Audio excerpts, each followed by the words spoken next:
بسم اللہ الرحمن الرحیم نحمدہ ونصلی ونسلم علی رسولہ الکریم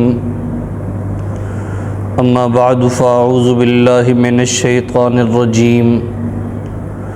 بسم اللہ الرحمن الرحیم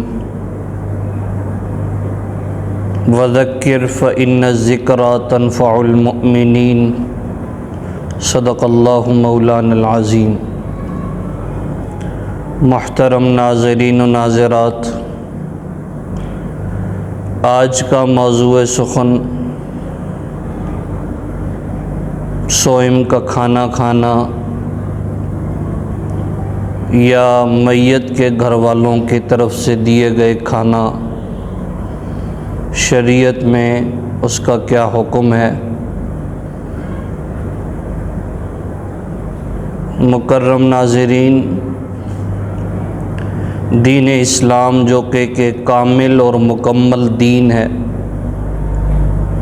اس میں ہر موقع پر، ہر محل پر، ہر مقام پر، ہر مرتبہ میں، ہر جگہ میں زندگی گزارنے کے لیے اور زندگی سے جڑے ہوئے تمام پہلوؤں میں بہتر سے بہتر احکامات بیان کیے گئے ہیں، اور کسی بھی موقع پر ہمیں تنہا نہیں چھوڑا گیا، یہاں تک کہ معاملہ اگر میت کا ہوتا ہے اور کسی گھر میں میت ہوتی ہے، اس میت والے گھر میں ظاہر ہے عموماً لوگوں کا آنا جانا رہتا ہے، اور کھانے کے وقت میں لوگ مل جل کر ایک دوسرے کا اعزاز و اکرام کرتے ہیں، حالانکہ وہ موقع، وہ محل، وہ جگہ افسردگی کی جگہ ہوتی ہے، غم کی جگہ ہوتی ہے، پریشانی کی جگہ ہوتی ہے۔ جس گھر سے کوئی جائے، اس کی جدائی کا غم، اس کے فراق کا غم اس کے ورثاء کو پریشان کیے ہوئے ہوتا ہے۔ ایسے وقت میں اگر مسلمان باہم مل کر، جڑ کر رہتے ہیں تو عموماً بعض دفعہ ایسے لوگوں سے ملنا ہوتا ہے جن سے ملاقات سالوں سال بیت جاتے ہیں، ملاقات نہیں ہوتی، لیکن اب جب ملاقات ہوئی ہے تو ایسی جگہ ملاقات ہوئی کہ جہاں غم کا ساماں ہے، تو ایسے میں اعزاز و اکرام ملاقات کی وجہ سے کیا جاتا ہے۔ شریعت مطہرہ میں اس کھانے کا کیا حکم ہے، اور ہمیں وہ لمحات، وہ موقع کس طرح گزارنے چاہیے۔ اس لیے کہ بحیثیت مسلمان، بحیثیت مومن، بحیثیت بندہ خدا، بحیثیت امتی، جس کا ایمان اس کے دل میں راسخ اور مضبوط ہو، جس کو اپنے اللہ اور اس کے نبی کے احکامات پر زندگی گزارنے کا ذوق و شوق ہو، جس کو اصحاب اور آل رسول و اہل بیت کی زندگی کے مطابق اپنی زندگی گزارنے کا ذوق و شوق ہو، تو وہ ہر موڑ پر، ہر موقع پر، ہر محل پر، ہر جگہ میں اس کی کوشش یہ ہوتی ہے کہ وہ احکامات معلوم کیے جائیں کہ اللہ کے نبی کے زمانے میں، صحابہ کرام کے زمانے میں، تابعین، تبع تابعین کے زمانے میں جب اس قسم کے حالات آتے تھے تو ان کا طرز زندگی کیا ہوتا تھا، ان کا انداز اور طریقہ کیا ہوتا تھا، تو ہر مسلمان اور ہر مومن اس بات کو معلوم کرنا چاہتا ہے۔ یاد رکھیں، جس گھر میں کوئی پیارا جائے اور جس گھر سے کوئی پیارا دنیا سے پردہ فرما جائے، اس گھر میں ان گھر والوں کے لیے سوگ کا حکم ہے، اور اس گھر میں لوگوں کا تانتا بندھا ہوتا ہے، تجہیز اور تکفین کی مصروفیات ہوتی ہیں،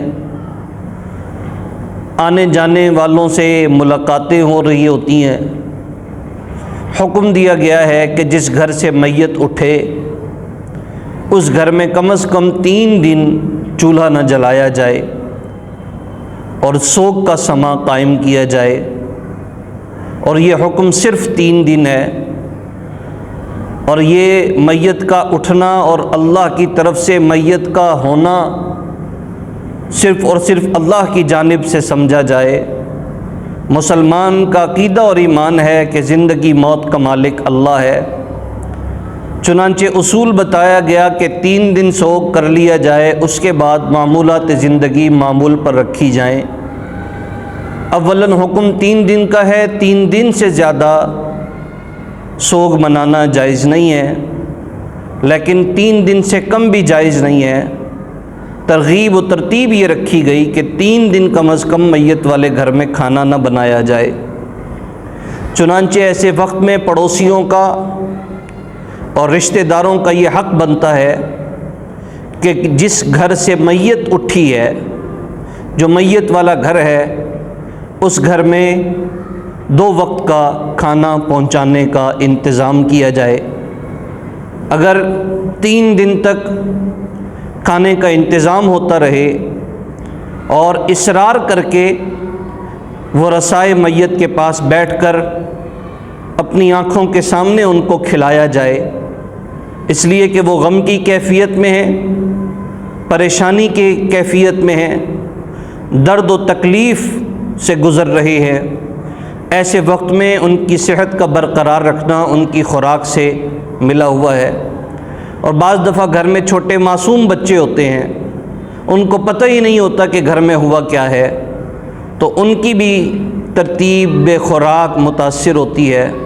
وہ چھوٹی سی نازک سی جانیں ہوتی ہیں، لہٰذا پڑوسیوں کا، رشتہ داروں کا یہ حق بنتا ہے کہ ایسے وقت میں جب کہ وہ لوگ پریشانی کی حالت میں ہیں، ان کے سامنے ان کے ساتھ کھڑا ہویا جائے اور ان کا خیال رکھا جائے۔ دوسرے نمبر پر یاد رکھیں کہ میت والے گھر میں جب 3 دن یا 3 دن سے کم میت کے گھر سے کھانا جائز نہیں ہے، اور 3 دن سے زیادہ 3 دن کے بعد اگر کوئی خیرات کی جاتی ہے یا کوئی 40واں کیا جاتا ہے یا کوئی جمعرات منائی جاتی ہے، تو شریعت میں باقاعدہ دن متعین کر کے کہ 3 دن کے بعد یا جمعرات کو یا 40 دن کے بعد یا سال کے بعد، اس طریقے سے متعین کر کے ایصال ثواب کرنا، اور پھر اس کام کو دین کا حکم سمجھ کر کرنا، یہ جائز نہیں ہے اور یہ بدعت ہے۔ یہ وہ چیز ہے جو دین نہیں تھی، ہم نے اسے دین سمجھ لیا ہے۔ خیرات کا کام اللہ کی نظر میں، اللہ کے حکم میں جس وقت چاہیں کر سکتے ہیں، اور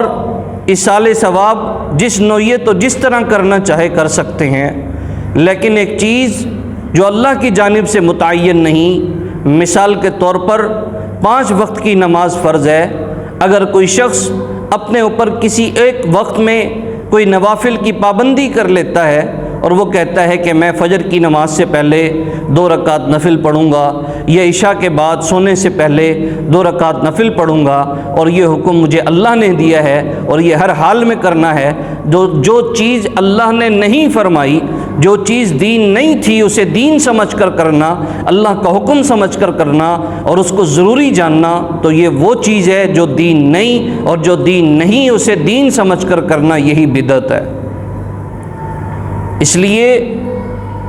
جو اللہ نے حکم دیا انہی احکامات کی حد تک رہیں۔ اپنے تئیں دین میں اضافہ یا کمی کرنا یہ مناسب نہیں ہے۔ اللہ تعالیٰ سے دعا ہے اللہ پاک ہمیں صحیح معنوں میں دین پہ چلنے کی توفیق عطا فرمائے۔